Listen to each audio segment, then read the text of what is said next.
আজকে যদি ফিলিস্তিন গাজায় নিচের থেকে উঠায় কিছু, তাইলে মনে হবে পানির চাইতে বেশি রক্তই তাদের চোখের পানি শুকায় গেছে, রক্তের বন্যা। 3 বছরের 6 মাসের 6 বছরের ছোট্ট ছোট্ট মাসুম বাচ্চা অকাতরে শহীদ হয়ে যায় এই পৃথিবীতে, সভ্য পৃথিবীতে। এই জন্য সুন্দর সুন্দর কথা, পণ্ডিতি আর এই মোবাইল নিয়ে ব্যস্ত থাকা, এর নাম জিন্দেগি না।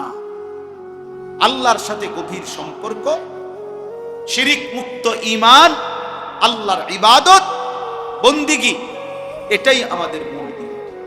আল্লাহ আমাদেরকে বুঝা মানা সহজ করে দেন, সহজ। আল্লাহ তাআলা, আসো ভাইয়া উকি দিয়া দেখো, কিছু ছেলে পেলে এখনো বাইরে ঘুরতে আছে, উকি দিয়া চায় শেষ হয় না। আহারে বেশরম রে, এরা আমার কাছে খুব শরম লাগে। ঠিক আছে বেটা, সামান্য কিছু খাইবা তো খাইবা, কিন্তু এই নির্লজ্জের মতো শুধু দেওয়ানের টাইমে কেমনে বলবে, মানুষের তো একটা চোখ শরম আছে। আফসোস, আল্লাহ বুঝ দান করেন। চলেন, শেষ কথা আমার, আমি আপনাদের কাছে অনুরোধ করি, আমরা ভাবতে শিখি। আবার দেখ, এই ইচ্ছা করে এই নাস্তিক মুরতাদ মহিলাগুলো বাংলাদেশের এই 18 কোটি মুসলমানের বিরুদ্ধে চ্যালেঞ্জ করছে। তার মানে এরা বারবার দুশ্মন, আমাদেরকে শান্তিতে থাকতে দিবে না, বারবার উস্কায় দেয়, বারবার ঝগড়া বাজায়। এই জন্য আগামীকাল হেফাজতে ইসলাম বাংলাদেশের উদ্যোগে আগামীকাল ইনশাআল্লাহ ঢাকার সোহরাওয়ার্দী উদ্যানে মহাসমাবেশ। এই নারী সংস্কার কমিশনের ভুয়া, কোরআন সুন্নাহ বিরোধী, মানবতা বিরোধী, হায়া বিরোধী এই কমিশন বাতিলের দাবিতে প্রতিবেদন এবং আরো কিছু ন্যায্য দাবিতে আগামীকাল মহান আমরা সব ইনশাআল্লাহ ছুটছে। হাজার হাজার বাস, শত শত বাস আলহামদুলিল্লাহ ঢাকার উদ্দেশ্যে ইতিমধ্যে চলতেছে, আমরাও যাব সব ইনশাআল্লাহ। আমাদের বাস টাসও সব রেডি, শেষ রাত্রের দিকে সব চলবে ইনশাআল্লাহ। ইমানের দাবিতে আমরা বলেই যাব, কেউ শুনুক বা না শুনুক, কিন্তু ইমানের দাবিতে আমাদেরকে আল্লাহর দ্বীনের জন্য লড়তেই হবে। এজন্য যুবক ভাই, তোমরা ফিরে আসো ভাইয়া। বেনামাজি জিন্দিগি, নাফরমানি জিন্দিগি দয়া করে আল্লাহর ওয়াস্তে ছেড়ে দাও। বাপ, একটা ছেলে হলেও ফিরে আসো, আল্লাহর দিকে ফেরো। আগামী দিনে আমাদের এই গুনাহ আমাদেরকে মুসিবত টেনে আনবে, আল্লাহ আমাদেরকে মাফ করে দেন। আমি যে আয়াতগুলো পড়ছি, এই আয়াতের মধ্যে আল্লাহ তাআলা বলেন, ওয়াইদ বাওয়ানা লিইব্রাহিমা মাকানাল বাইত, আমি আমার বন্ধু ইব্রাহিমের জন্য আমার ঘর কাবা পুনরায় নির্মাণ করবার জন্য আমি আল্লাহ তাআলা জায়গা পুরা নির্ধারণ করে দিলাম। অর্থাৎ নূহ আলাইহিস সালামের জামানায় কাবা ঘর আল্লাহ তাআলা তুফানের সময় তুলে নিয়েছিলেন উপরে, ইব্রাহিম আলাইহিস সালামের মাধ্যমে আল্লাহ তাআলা পুনরায় সেই ঘর নির্মাণ করেছিলেন। তো এই ঘর নির্মাণের সময় আল্লাহ বলছে, তুমি আমার ঘর নির্মাণ করো 3 উদ্দেশ্যে। 1, আল্লাহ তুশরিক বি শাইআ, 1 নাম্বার, আমার ঘর বানাবা কাবা যেন আমার প্রতিটা বান্দা মুমিন যেন আমি আল্লাহর গোলামি করে কোনোভাবে যেন আমার সাথে শিরিক না করে, এই শিরিক মুক্ত ঈমান টিকিয়ে রাখবার জন্য আমার ঘর বানাও। আমার ঘর সামনে থাকবে আর মুমিন আমি আল্লাহর গোলামি করব। শিরিক মুক্ত ঈমান আল্লাহ তাআলা বান্দার কাছে চেয়েছে। ও তাহহির বাইতিয়া লিত্তাইফিনা ওয়াল কাইমিনা ওয়ার রুকআইস সুজুদ, আল্লাহ তাআলা বলেন, এবং আমার ঘরকে তুমি মানে কাবাকে পবিত্র করো আমার তাওয়াফকারী বান্দাদের জন্য এবং আমার রুকু সেজদা দাঁড়িয়ে নামাজ আদায়কারীদের জন্য। এই দ্বিতীয় উদ্দেশ্য হলো আল্লাহর ঘর কাবা ইব্রাহিম আলাইহিস সালামের মাধ্যমে আল্লাহ তাআলা পুনর্নির্মাণ করাইছেন। দ্বিতীয় উদ্দেশ্য হইল তাওয়াফ এবং আল্লাহর ইবাদত নামাজ আদায়ের জন্য। তাইলে এই মসজিদ আল্লাহর ঘর, মসজিদ বানানোর মূল উদ্দেশ্য হবে ইবাদত নামাজ। এজন্য আমি সবসময় বলি মসজিদ কমিটির সদস্যরা ইনসাফের সাথে আপনারা ইমাম সাহেব সহ মিটিং করেন যে ফজরের মুসল্লি কেমনে বাড়ানো যায়। এই নিয়ে হাজারো লাখো মসজিদে আপনি তদন্ত করে দেখেন যে কয়দিন মিটিং করছে শুধু এই কথার উপরে যে আমরা মসজিদে মুসল্লি ছেলেগুলো কেমনে নামাজি বানানো যায়। কেবল গেট বদলাও, SS5 লাগাও, টাইলস লাগাও, আরো বড় করো, আরো জাঁকজমক করো, আরো চাকচিক্য করো।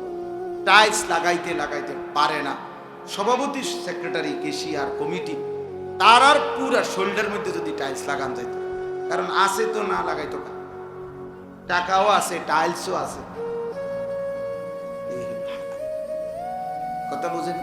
কিন্তু একটাবার ইনসাফ করে বলেন, ঠিক এই নিয়ে মিটিং করছেন নিজে মুসল্লি কিভাবে বাড়ানো যায়। ফজরের নামাজ এই মহল্লার সমস্ত মুসলমানের উপরে ফরজ না? কথা বলেন না কেন? তাহলে আপনারা উদ্যোগ নেন, আপনারা আলোচনা করেন বয়স্করা, কমিটিওয়ালারা, মুরব্বীরা, যে আর কি করা যায়, আর কি করতে পারি আমরা। 50 জন মুসলমান তো একত্রে ভাবতে পারে। আজকে যদি ফিলিস্তিন গাজায় নিচের থেকে উঠায় কিছু, তাইলে মনে হবে পানির চাইতে বেশি রক্তই। আচ্ছা, তাদের চোখের পানি শুকায় গেছে রক্তের বন্যায়। 3 বছরের, 6 মাসের, 6 বছরের ছোট্ট মাসুম বাচ্চা অকাতরে শহীদ হয়ে যায় এই পৃথিবীতে, সভ্য পৃথিবীতে। এই জন্য সুন্দর সুন্দর কথা, পণ্ডিতি আর এই মোবাইল নিয়ে ব্যস্ত থাকা, এর নাম জিন্দেগি না। আল্লাহর সাথে গভীর সম্পর্ক, শিরিক মুক্ত ঈমান, আল্লাহর ইবাদত, বন্দিগি, এটাই আমাদের মূল দিন।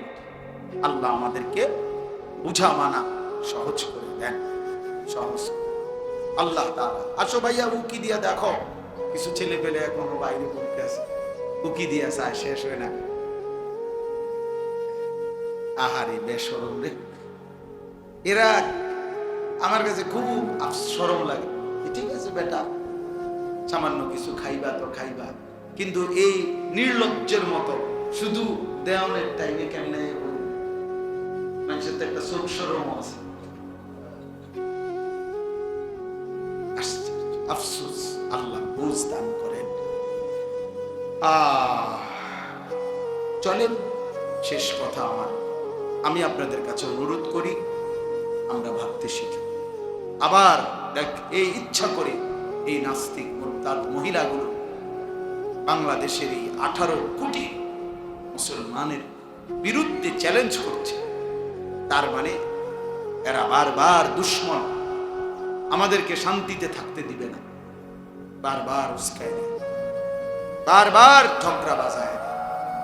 এই জন্য আগামীকাল হেফাজতে ইসলাম বাংলাদেশের উদ্যোগে আগামীকাল ইনশাআল্লাহ ঢাকার সোহরাওয়ার্দী উদ্যানে মহাসমাবেশ।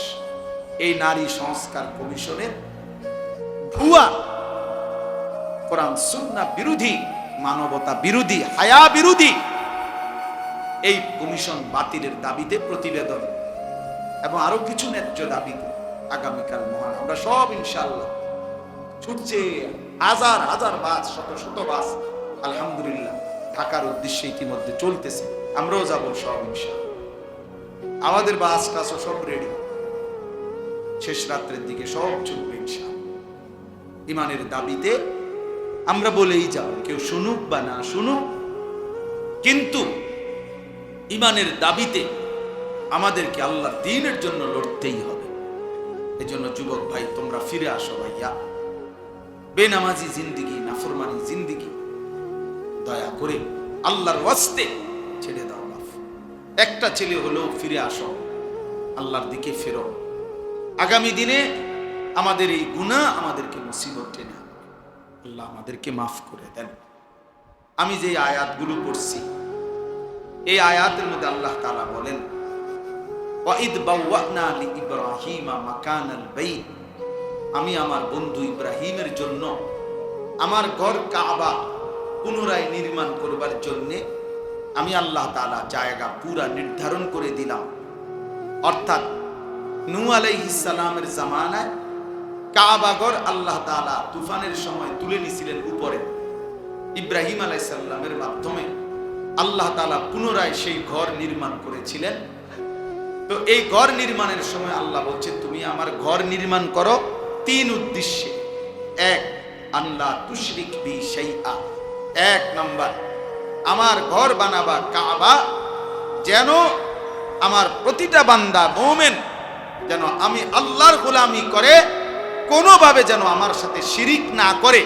এই শিরিক মুক্ত ঈমান টিকিয়ে রাখবার জন্য আমার ঘর বানাও, আমার ঘর সামনে থাকবে, আর মুমিন আমি আল্লাহর গোলামি করব।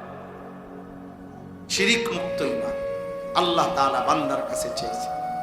ও তাহহির বাইতিয়া লিত্তাইফিনা ওয়াল কাইমিনা ওয়ার রুকআইস সুজুদ, আল্লাহ তাআলা বলেন, এবং আমার ঘরকে তুমি মানে কাবাকে পবিত্র করো আমার তাওয়াফকারী বান্দাদের জন্য এবং আমার রুকু সেজদা দাঁড়িয়ে নামাজ আদায়কারীদের জন্য।